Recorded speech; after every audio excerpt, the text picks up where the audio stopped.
Okay, so given the code, we can think about it in sort of in terms of recurrence relations, because we are going to look at the iterative insertion sort first, and then we are going to formulate the recursive notation. So first we can assume that given some particular value of j, where j goes in a loop from 2 to n, assume that for some particular j, a1 to j minus 1 is sorted already. Now, for the element at jth location, I need to find the position where I need to place this element and then shift all of those elements one by one to the right and then save it there. Right. So that would mean that now all the elements from 1 through j are now sorted, and then I can move on to j plus 1. So essentially, if j had to go in this particular location here, we would need a loop that loops through all elements and shifts all of those elements one by one until it finds a location where the number in question is greater than the current index value. So let's say that j had to go in this location here. So for that, I need to shift all of these elements here to the right. That is where we had ai plus 1 equals to I. I'm basically shifting all the values and I'm decrementing the value of I. Right, as long as my current a of I is greater than the key that I'm going to insert. So as long as I have that, I keep on moving that to the right. So essentially,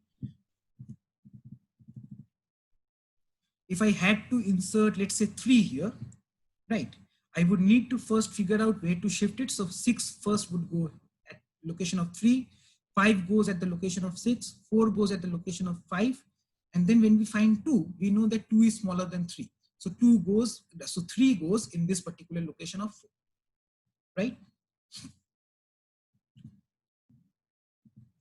So intuitively speaking, what should be the time complexity of this particular algorithm, since we did iterative algorithms before? What should be the time complexity of this algorithm that has 2 loops inside? N squared? Any other answers?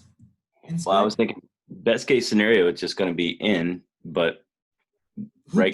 Exactly, that is the issue, right? Worst case scenario, insertion sort is going to be n squared. Best case scenario, insertion sort is going to be n. Given the worst case is n squared and the best case is n, can we say that it has a theta value? Yeah, 2n. No, we can't. Again, depends upon the distribution. Well, yeah, because we were talking about this before about the weighting and all that other stuff. Yep. Yeah. Okay. That's cool. Pretty interesting stuff. It's a very interesting course. I mean, it gets a lot harder later, but it's an interesting course. Nope. Okay. No, so, don't do it to us. So now let's talk about insertion sort in terms of a recurring formulation. As we know that all iterative algorithms can be represented as recursive algorithms. So in terms of a recursive solution, we have our base case that if n equals to 1, do nothing. Otherwise, recursively call insertion sort to sort all the elements from 1 to n minus 1, right? 1 except the last one. And once the entire array except the last one is sorted, then we need to find the actual part of doing this would be find the index of the correct location and then place the last element in the correct location, right? So that would be the recursive implementation of insertion sort, where the trivial case or the base thing that we are doing is just inserting the last element in the correct location. So the code for this would be called this particular recursion sort here.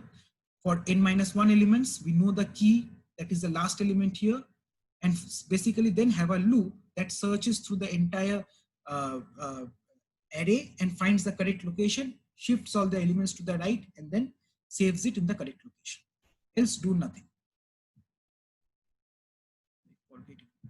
Okay, so for this, let's break it down again. So we have the time complexity, that is, we have the time complexity of the actual value or the actual piece of code without the recursive thing, right? So what is the time complexity of lines 3 to 8? Can someone tell me?